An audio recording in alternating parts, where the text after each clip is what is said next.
really resonate with people. People really do like listening to stories in an audio format.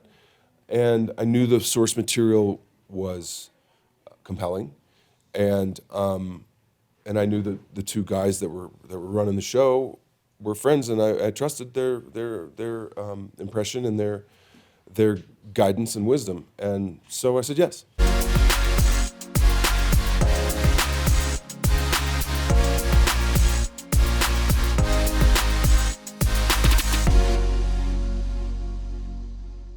Jon, I will say to start, I'm actually a little bit confused. I saw you previewing the Commanders-Eagles game. What happened to the Chiefs? I don't know. I like football, so I'll watch anything. It's exciting. Well, I would say I apologize that we're doing this interview at the beginning of your game, but we promise we'll get this over with. Trust me, I will not be here long.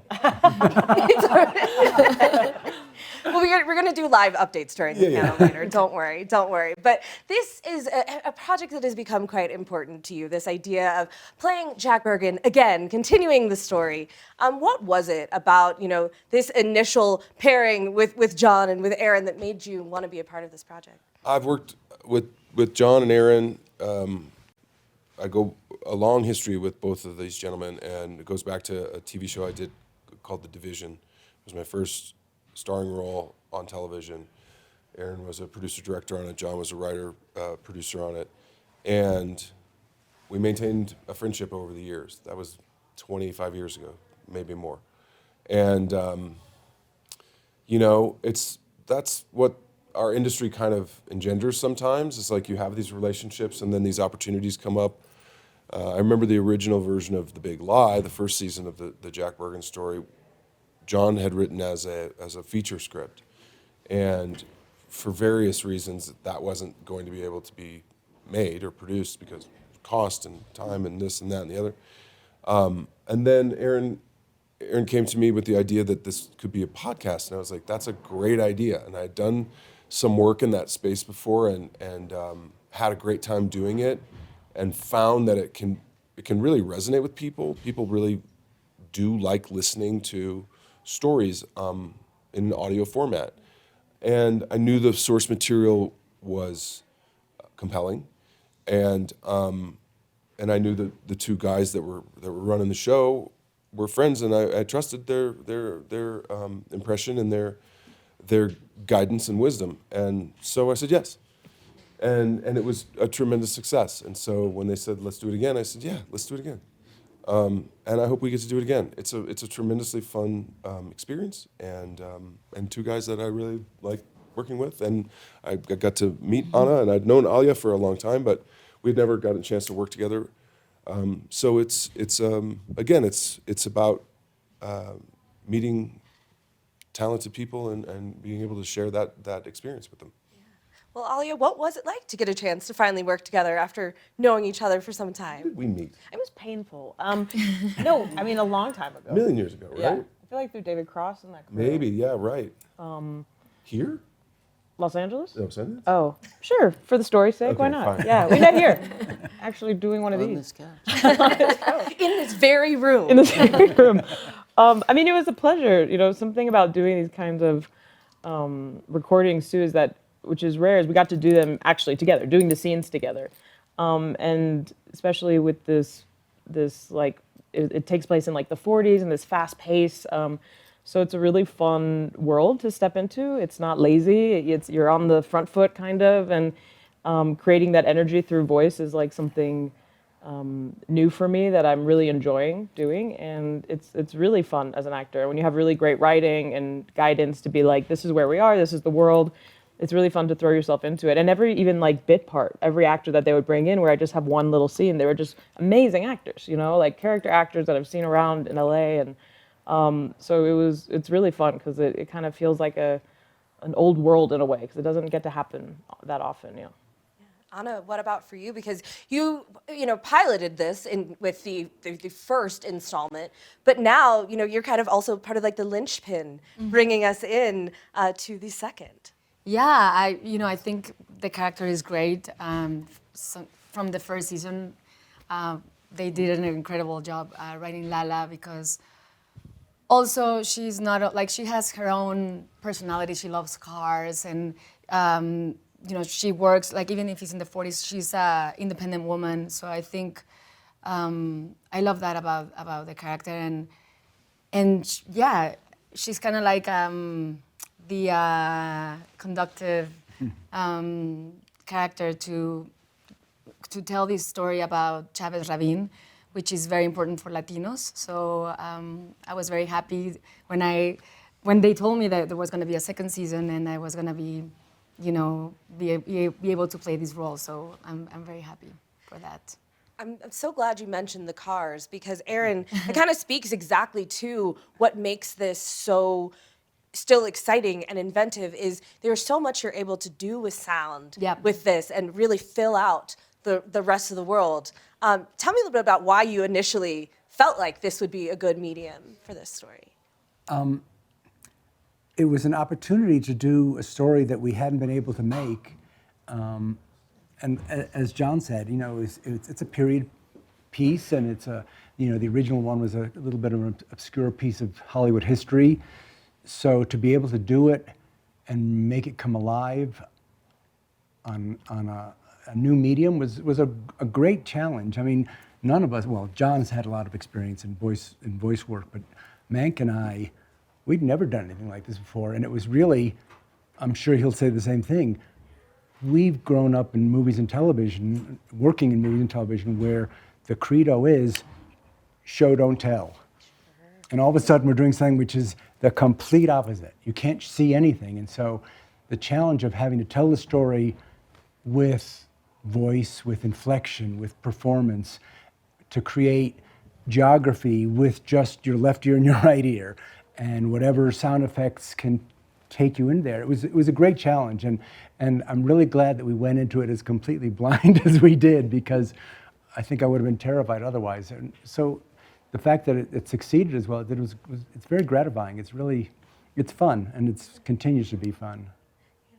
Jon, what has it been like to kind of craft these scripts and these narratives that are, again, showing audibly, I guess.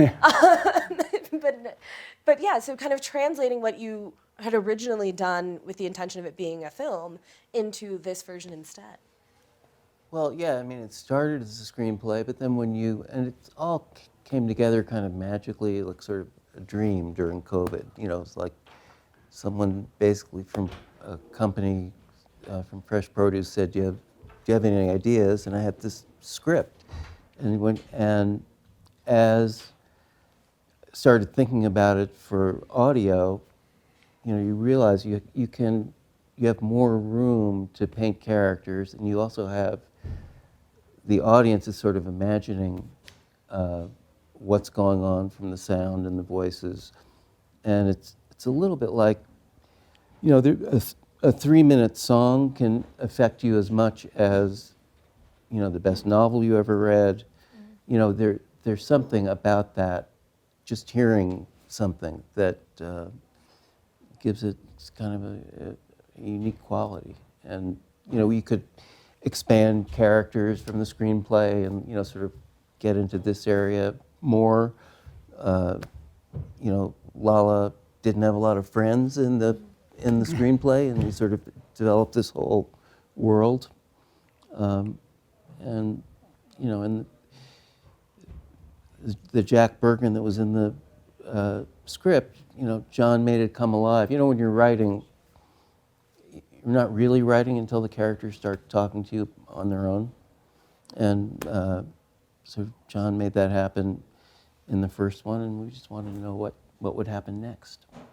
I'm also curious about the idea of bringing in, again, these are all real things that have happened in history. We're kind of to some extent, dramatizing these events. What was it that inspired you to get into the Chavez Ravine story with this season? Well, it really came from Paul Jericho, who produced Salt of the Earth in the first one.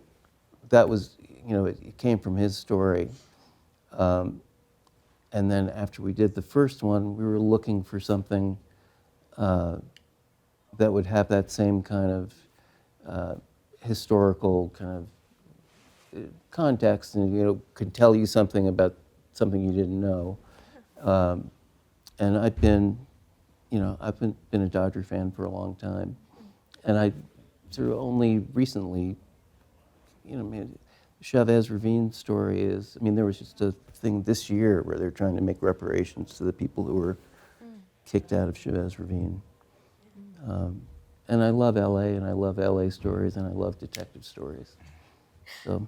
I mean, yeah, that is a kind of a very exciting part of it, is being someone who lives in LA and now getting a chance to kind of learn more of the history. There's so much to mine from. You guys could be doing this for the next decade if you wanted to be. And what's also fun about that is you can also be following different characters. It was really nice, Alia, to see the way your character and Jack's kind of almost sort of like parallel protagonists in this version. Yeah, in a I like way. to look at it that way too. Well, the reason I bring that up is because I'm curious about in future installments, what more would you want to see her get a chance to do? Oh my God! I mean, it would be lucky. That would be nice. I don't know. I mean, I think it's such an interesting framework, as you said, to have real stories from Los Angeles, but with these fictional characters, to like personalize them and open it up. And I think LA, compared to most cities, has some crazy stories, some very upsetting ones, from this kind of Black Dahlia world to this one. I mean, there's just so many, like the Hollywood and everything in between. But yeah, what could Aggie Walker get into? I mean, she's kind of building her confidence in this season and trying to show that she could keep up and how good a writer she is. So I don't know, maybe her head gets a little big and she has to fall and learn again, or I'm not sure. Yeah, maybe. I mean, listen, we already saw. I mean, it's not that Jack's head gets big. It still fits all of those different hats. But it is exciting to get a chance, as you were saying, in a detective story, to see your hero challenged in ways where he's now kind of on the back foot. What is interesting for you with this installment's narrative, Jon? I mean, there's, in any story, there has to be setbacks, right? If it was just a story where the protagonist succeeds repeatedly, that's a pretty boring story.